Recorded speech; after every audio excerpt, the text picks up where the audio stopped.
Hello, BookTube, and welcome back to our read-along of Frank Herbert's science fiction masterpiece, Dune, widely regarded as the single greatest science fiction novel ever written. And as you can see from this cover and the cover of the newest reprint, the subject of a multi-squillion-dollar Hollywood two-part special effects extravaganza of an adaptation. The final word in adaptation that any of us will see in our lifetimes, I would imagine. Our last chapter had a little bit of action. It had a breathless little bit of, there has been an attack on young Paul Atreides, who is the star of the show. There are his cheekbones right there, forged in the fires of Arrakis. He is the heir to Duke Leto Atreides, who has been ordered by the Emperor to take over the planet Dune. And since Duke Leto knows that it's a trap, his men have thoroughly searched the Imperial keep at Arrakeen in order to disarm any booby traps that might have been left behind by Baron Harkonnen and his horrible people. They think they got them all, but they didn't. One of them got past them. A sliver of a thing. A radio-controlled sliver of a thing that can kill you. A hunter-seeker. And it is alone in Paul's room with him, and it's only his physical training that allows him to survive. He is able to grab and disarm this thing that would otherwise have killed him. And he goes looking for his mother, who is elsewhere. She's down the corridor in this keep. And the household is entirely alerted. They find the operator and kill him while they're trying to extract him from the basement. But it's an uproar, because the house was not secure, and the heir almost died. And now we move to our next chapter, which is short and which has one phrase that Dune readers tend to remember. Because we leave that action and we go across the field in Arrakeen to another part of the keep and a focus on Duke Leto himself, who is in a towering rage. He's hiding it. He's a complex man, capable of severe emotions, but always under a strict kind of self-control, so that you can't tell what his emotions are, usually. But he's in a towering rage.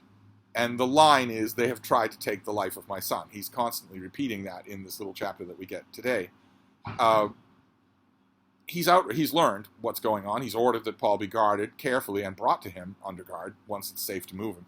But he's outraged that this is the case. This always confused me. It confused me when I first read this book many, many, many hot summers ago, and it still confuses me why he would be so enraged. He knows that the Harkonnen are without scruple. He knows they're vicious and violent.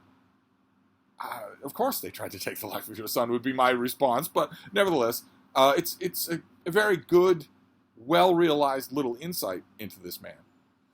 But we don't get any resolution of that insight. We don't get any follow-up to that specifically in this chapter. On the surface, it might look like a weird narrative choice on Frank Herbert's part. We don't go straight from that tension to any kind of discussion of that tension. The only echo we get of it is the Duke thinking over and over again, "They tried to take the life of my son." Otherwise, we get a little bit of House Atreides business. The Duke is standing there as the moons are coming up and the night is falling when the blast doors go down and a shuttle comes in. The last bit of people coming from Caladan, his old home. It's a very touching little moment. He's looking up at the stars that are coming out at night and realizes that around one of those stars is his homeworld of Caladan, which he says he will never see again. He says, "I will never see it again, but I have to find something in this world that will be an inspiration to my son. This is his world now." The transport that arrives is Gurney Halleck, his troubadour warrior lieutenant, one of his warlords, has arrived with the last batch of men coming in from Caladan. We hear a little bit of the conversation of those men. They are armed men. They are servicemen under the flag of the Atreides. And one of them, offhand, they don't know the Duke is listening at the moment, and one of them says offhandedly, "It's been a long trip. I'm exhausted. I want a hot shower and a soft bed." And he has to be reminded by one of his colleagues that, didn't you pay any attention to the briefings? They don't do showers here. You're washed with sand. But then they notice the Duke, and they come to attention, and he doesn't say anything to them. But he has words for Gurney Halleck. He wants to have a conversation with Gurney Halleck in private, and they do. He draws him aside and lets Gurney know two things. The first one, they're both matters of business. The first one is, well, Thufir Hawat, Duke Leto's Mentat assassin, is also in the forward guard of securing Arakeen and, by extension, the whole of Dune for House Atreides. And Thufir needs more men than he has. This is thanks to this business with the Hunter-Seeker and also active Harkonnen operatives elsewhere in the city. This is obviously going to be a fairly violent takeover. So he tells Gurney, I need you, how many good, seasoned men can you lend Thufir Hawat? And so I guess all of Duke Leto's men have their own contingent of operatives. The lieutenant who encounters Lady Jessica and Paul in the wake of the Hunter-Seeker, we're told, is one of Hawat's men, has a badge and everything to identify him that way. Now we learn that Gurney Halleck has men, and he promises 300 of them.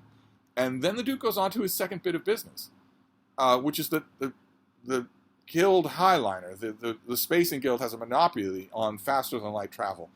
And the ship that brought this last consignment from Dune is ready to go. It's going to stay a while, but when it goes, as far as Duke Leto has been told, a lot of very important workers who worked under the Harkonnens will be leaving with it. The change of households allows them to do that. The judge of the change has said this is legal. You can take your profits and your severance pay and leave the planet. Go elsewhere. Seek your fortune elsewhere.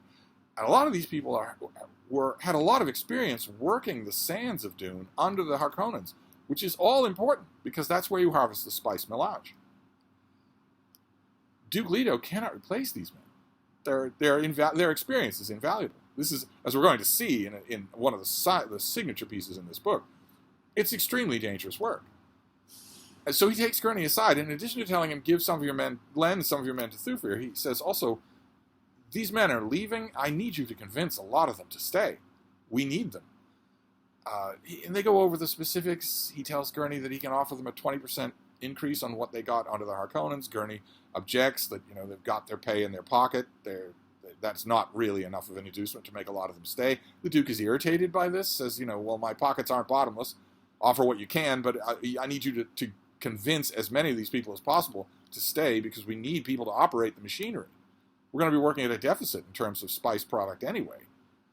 And Gurney agrees and wanders off, and the Duke has a brief conversation with one of his PR men that we don't hear. Herbert just describes it, but we don't know what it is. And then he reverts to thinking to himself, they've tried to take the life of my son. But that's it. That's the chapter. It confuses me a little as to why it's here. Maybe one of you will have an insight into that, into why this chapter is here. Herbert is a master at what he's doing, and every chapter does something. For instance, when Paul disarms the Hunter-Seeker, we don't immediately get an immediate follow-up to that very tense scene. Instead, we get a quiet scene with the Lady Jessica in an arboretum, in a beautiful hothouse. It's fraught with implied danger, but it's time shifted just a bit. While she's in that room, he is still in his room. And I've read that chapter, and I think, okay, that is kind of masterfully done. Herbert is teasing out the tension by shifting from a major to a minor note. Is that what he's doing here? I don't know.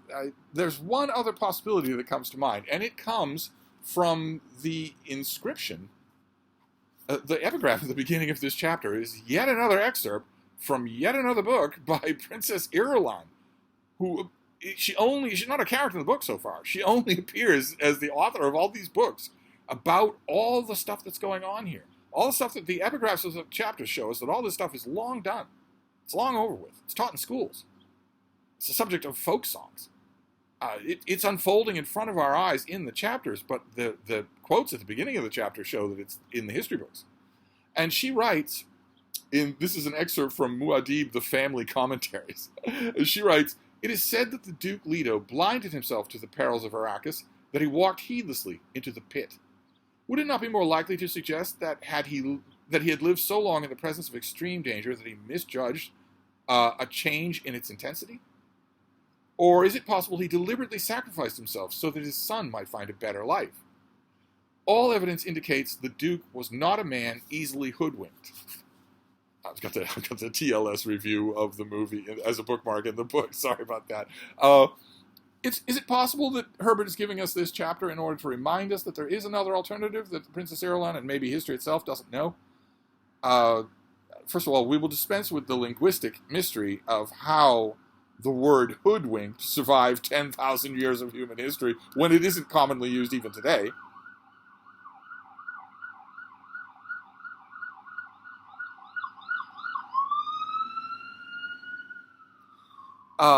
Is it possible that Princess Irulan, that the reason we get this chapter is so that Herbert can show us, remind us, the reader, that there is one other alternative, which is that the Duke plans to fight, that he is hoping to win in this trap? It would be really well done if it were, because it would mean that Irulan is writing from the confidence of hindsight. From where she's sitting, she knows perfectly well the forces that were arrayed against the Duke were unbeatable. As the Duke is told, as Lady Jessica is told later on, that Baron Harkonnen is simply too formidable an opponent.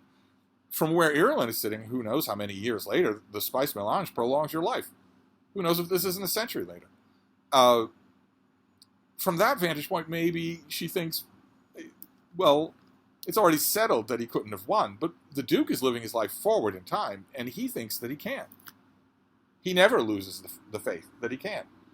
Maybe that's the reason. I don't really know. But either way, it's a. I hesitate in a book this great to call it a make-weight chapter, but it doesn't do much. So, unless you can see something that it does that I don't. So we'll move on from here to the next chapter and see if we'll get more meat in the next time. Thank you.